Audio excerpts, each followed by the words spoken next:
Todos tenemos móviles inteligentes y, sin embargo, muy pocos conocemos sus tecnologías habilitadoras, el Big Data y la inteligencia artificial. Confiamos en las tecnologías digitales a pesar de no conocerlas o entenderlas y experimentamos cada día las consecuencias de los cambios sociales y económicos que la inteligencia artificial basada en el Big Data está produciendo. Estos cambios plantean cuestiones morales y generan un amplio debate sobre los principios éticos a seguir en el desarrollo de la inteligencia artificial. Así comienza La ética de la inteligencia artificial, un ensayo que firma la investigadora del CSIC, Sara Degli-Esposti. Queramos o no, nuestra vida diaria depende de la inteligencia artificial. Está por todas partes, la necesitamos para encontrar trabajo o para buscar pareja. Hoy nuestra reputación no se mide con nuestro currículum, se mide en las redes sociales. La inteligencia artificial convive con nosotros, pero nos genera muchas dudas. El mundo avanza a una velocidad de vértigo y nos preocupa no entenderlo, quedarnos obsoletos. Nos da miedo el efecto de la desinformación en las democracias. Nos inquieta que los sesgos de la IA puedan perpetuar la discriminación y la segregación social. Y quizá lo más importante, crecen los interrogantes sobre si este nuevo mundo digital afectará nuestra capacidad de aprender, expresarnos y relacionarnos. Ciencia. Ciencia. Ciencia. Ciencia. Ciencia. Ciencia. Ciencia. Ciencia. Ciencia para leer, un podcast con las voces del CSIC. Hola, soy Carmen Guerrero y hoy en Ciencia para Leer te invitamos a reflexionar sobre la inteligencia artificial. Para plantear las cuestiones candentes relacionadas con estas tecnologías hemos invitado a Sara Degli-Esposti.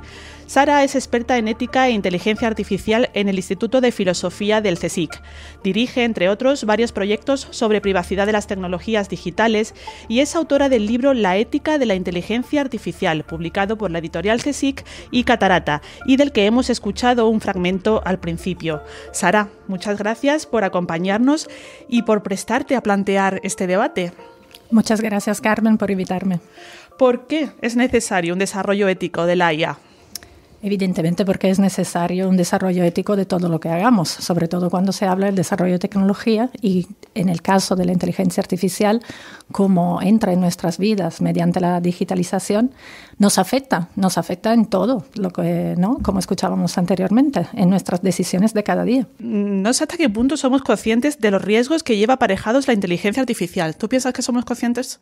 De alguna forma, de cómo se pueden utilizar estos algoritmos para manipular, ¿no? Para orientar el comportamiento colectivo, ahí es cuando de golpe decimos, que me preocupa, ¿no? Cuando pensamos, por ejemplo, en el deepfake, en estos vídeos que se pueden generar a partir, que se utiliza mucho en la industria del cine, ¿no? Hemos visto, por ejemplo, en la película de Harrison Ford, la última, ¿no? Un Harrison Ford joven, ahí, y era totalmente artificial. Es decir, que hay ventajas, evidentemente, pero que la misma tecnología la podemos utilizar para sacar un vídeo, por ejemplo, del presidente, el que fue presidente Barack Obama, diciendo cosas que él nunca dijo. Y esto, por ejemplo, ha pasado últimamente en las elecciones en Eslovaquia. Es decir, que es un riesgo real. Parece que desde las instituciones se intentan hacer propuestas para un desarrollo de los sistemas de la IA que tengan en cuenta la ética. En ese sentido, ¿qué es Altai, Sara?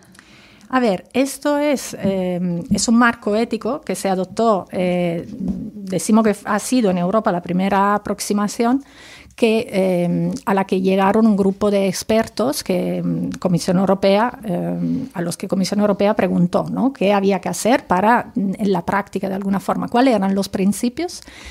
Cuando vamos a Altai, de hecho, lo que vemos es el respeto de la autonomía del ser humano, ¿no? Y el papel fundamental. De hecho, se habla de una inteligencia artificial que ponga en el centro el ser humano y que sea el supervisor de todas las decisiones.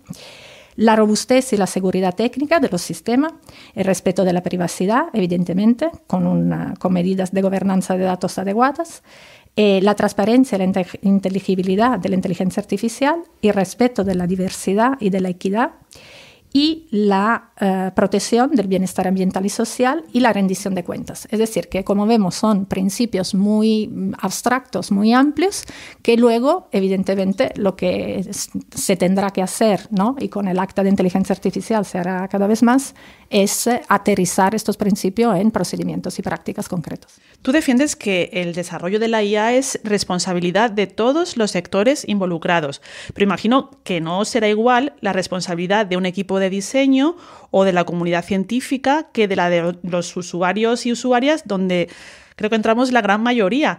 ¿Qué papel tiene cada uno aquí? Cuando yo hablo de responsabilidad, lo de que estoy hablando es una coparticipación, es decir, que todos somos copartícipes, evidentemente cada uno, en base al papel que juega. Todos tenemos responsabilidad.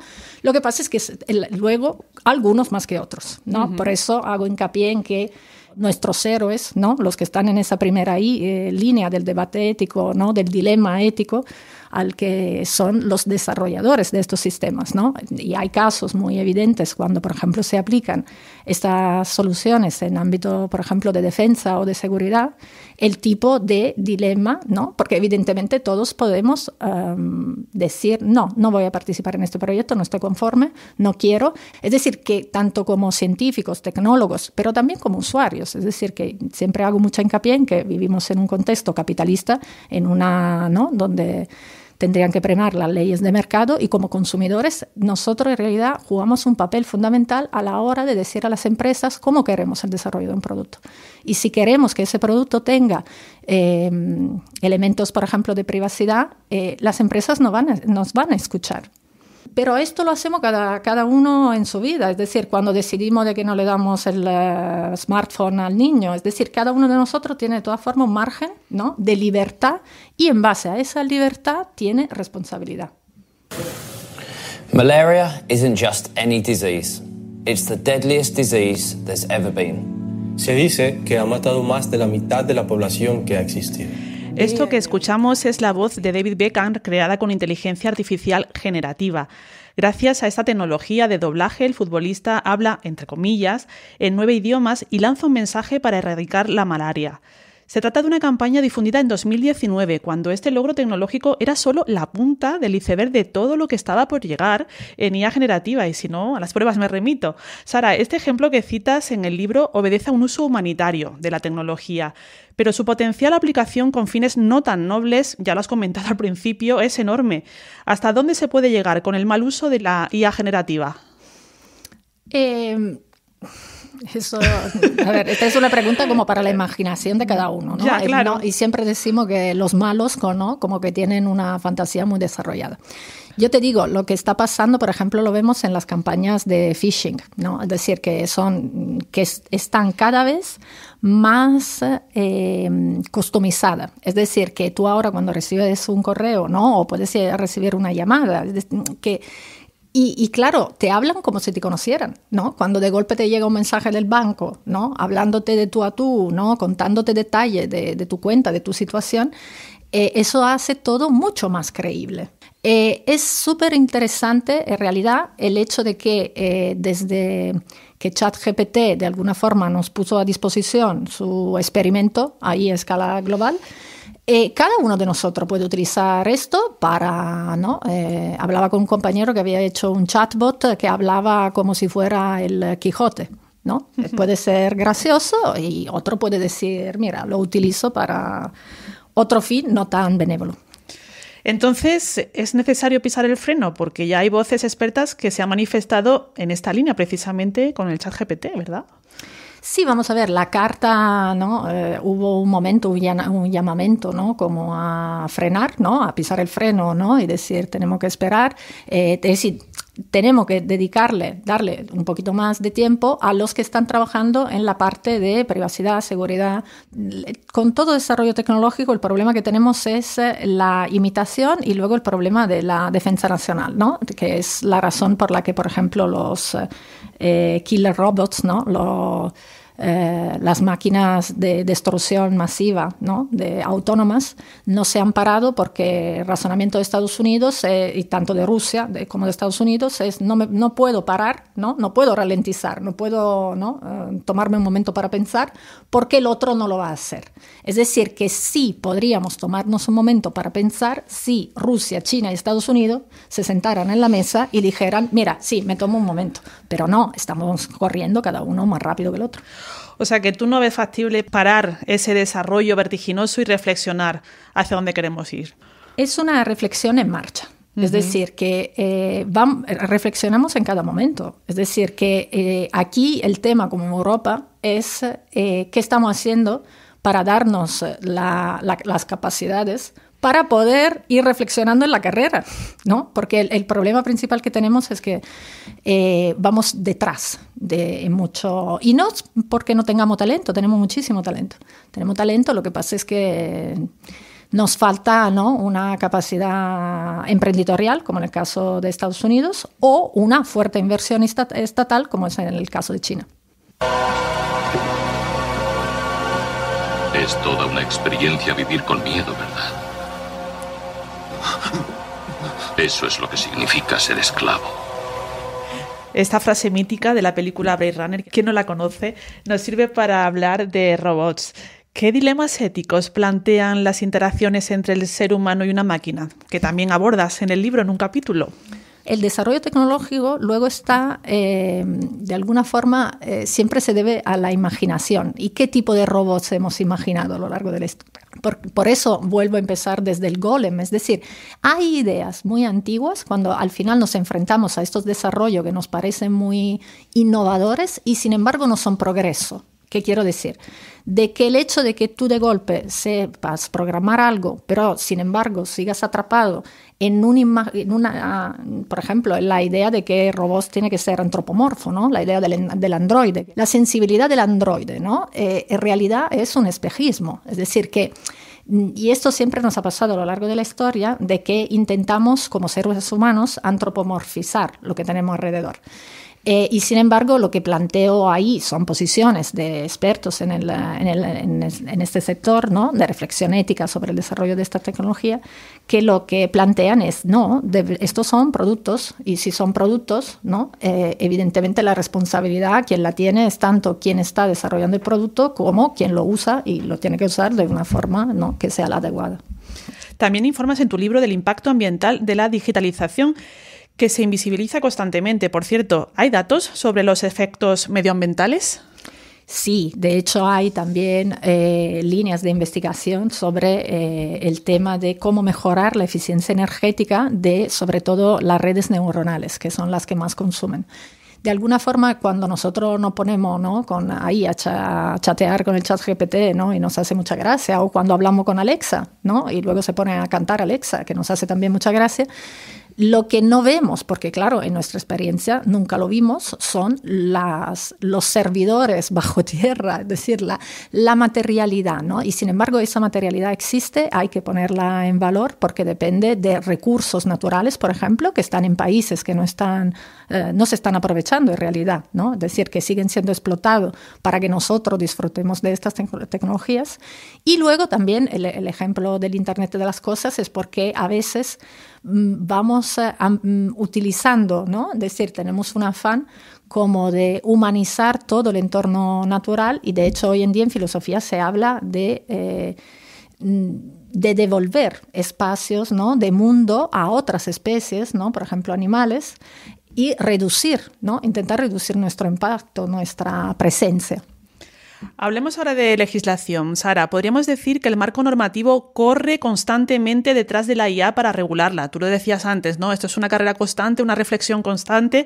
También en legislación. ¿Cómo está Europa en este sentido? ¿Y qué es el efecto Bruselas, del que también hablas en el texto? Y la idea era que hay cosas que el mercado no te las pide y por eso tiene que llegar una regulación que te lo imponga. Y luego a partir de ahí se va desarrollando, se va mejorando el producto, ¿no?, y las personas los disfrutan, ¿no? Esto pasa mucho cuando hablamos, por ejemplo, de productos, ¿no?, con los cigarrillos, ¿no?, de todo lo que de adicción. Evidentemente el consumidor está haciendo algo que va en contra de sí, pero como no lo sabe, lo tienes que compensar con la regulación. El efecto Bruselas entonces era como, y es cierto que ha habido un efecto Bruselas, ¿no? Para bien o para mal, en el sentido de que como el reglamento de protección de datos se aplica a cualquier empresa que o esté en Europa o esté procesando datos de europeos, hay empresas americanas que directamente dijeron, mira, no vamos a, por ejemplo, cuando entró en vigor, hubo muchos periódicos a los que ya no se podía acceder desde Europa porque a las empresas no le compensaba cumplir con el reglamento. Y otras que no, que dijeron, mira, soy un negocio como por ejemplo Microsoft, llevo un negocio a escala global, voy a aplicar este marco, ¿no? Y como lo tengo que aplicar para Europa, donde tengo la mayoría de mis clientes, lo voy a aplicar ya para todos. España será el primer país europeo con una entidad de supervisión de estos asuntos. La Agencia Española de Supervisión de Inteligencia Artificial, con sede en A Coruña, ya es una realidad, al menos ya tiene aprobados sus estatutos. ¿Cuál es tu opinión sobre este organismo? A ver, hay múltiples problemas. Tienen poco presupuesto si lo comparamos con la Agencia Española de Protección de Datos. Conozco las dificultades de la Agencia Española de Protección de Datos y otras agencias. Lo que, de alguna forma, los que trabajamos temas de cumplimiento normativo, lo que vemos es que es mucho más fácil escribir una nueva ley, ¿no? Como contando que eres el primero. Además, hay mucho incentivo político para hacer eso, ¿no? Porque, claro, te sacas la foto, llegaste a un consenso y parece que vas a cambiar algo. Pero luego el día a día lo que lo cambia es de verdad cómo se implementa. Y cómo se implementa depende, evidentemente, de las agencias y de las personas, ¿no? Es decir, tanto a mí lo que me llama la atención es que yo llevo con temas de protección de datos desde que hice el doctorado, ¿no? Que lo terminé en 2016, ¿no? Y lo empecé en 2010, y seguimos con muchísimo desconocimiento de cómo se aplica ese reglamento. Y sin embargo vamos a sacar otro. Para los menores de 1 año, la OMS recomienda que nada de pantallas, teles, tablets o móviles. Para los que tienen entre 1 y 5, como mucho 1 hora al día, 3 de ejercicio físico. Ya lo escuchábamos aquí, Sara, la OMS no recomienda el uso de pantallas a menores de 1 año. El debate sobre tecnología y nuevas generaciones da para 3 libros, 4, 5, pero vamos a intentar focalizarlo. ¿Cuál sería, según tu experiencia, un uso adecuado de los dispositivos electrónicos por parte de los y las menores? Lo que estamos viendo desde la investigación, sobre todo en neurociencia, es que el cerebro humano está en desarrollo hasta los 21, 26 años, ¿no? Y sobre todo las primeras fases de la vida, el movimiento es fundamental. Entonces, te estás haciendo un daño cuando tú pones al niño pegado delante de la pantalla. Porque en realidad estás, y vamos a ver, esto de momento no está probado, ¿ok? Es investigación que se está llevando a cabo, es decir, porque evidentemente son estudios epidemiológicos que son complicados de hacer, pero sí que tenemos primeras como intuiciones de mecanismos, ¿no? Que pueden llevar a, por ejemplo, las epidemias que ya vemos de síndrome de atención, ¿no? ¿De qué deriva esta dificultad? Y todos los aspectos del aprendizaje, ¿no? Como de alguna forma, esto lo que decía anteriormente de que la innovación no tiene por sí ser progreso, ¿no? De que en realidad tenemos menos capacidad de memorizar, tenemos más problemas de socialización, estamos más solos, evidentemente no queremos eso. ¿Y qué es el derecho al olvido? También basado ahí en toda esa ramificación que haces de los dilemas éticos. Viene también del Reglamento General de Protección de Datos y fue una contribución de España al debate, y viene del tema de la reputación, ¿no? El hecho de que de alguna forma con los buscadores, ¿no? Como Google, la memoria, ¿no? Nuestra historia personal ya es como infinita, ¿no? Si te ha pasado algo en algún momento, has tenido un juicio, un escándalo o lo que sea, como que sigue en la memoria colectiva, a pesar de que tú mismo lo quieras olvidar o que la gente lo quiera olvidar.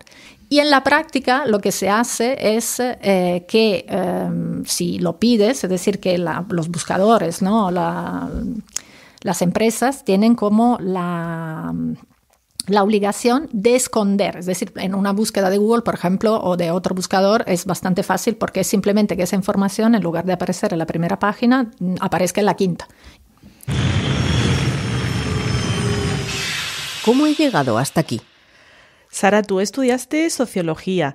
¿Cómo ha sido tu trayectoria profesional hasta ser investigadora en ética e inteligencia artificial?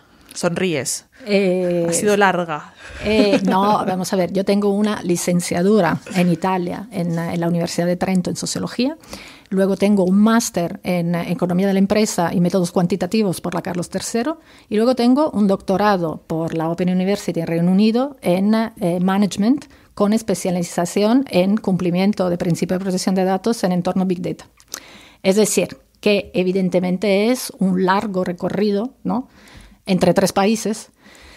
¿Y cómo llego a la ética de la inteligencia artificial? Porque yo he estado trabajando temas de privacidad y esta comunidad se centró en el tema de los sesgos y por eso terminamos hablando de ética de la inteligencia artificial. La contraportada. Sara, ahora te pido que en un minuto nos digas qué cuentan las páginas de este libro de la colección que sabemos de.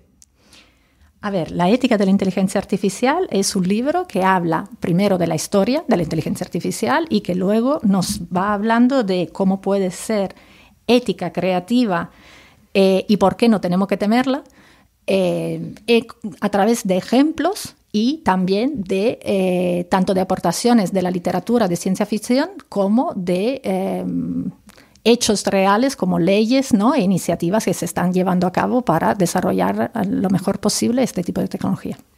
Y para terminar me gustaría recuperar la pregunta que planteas también al final del libro, que es la siguiente.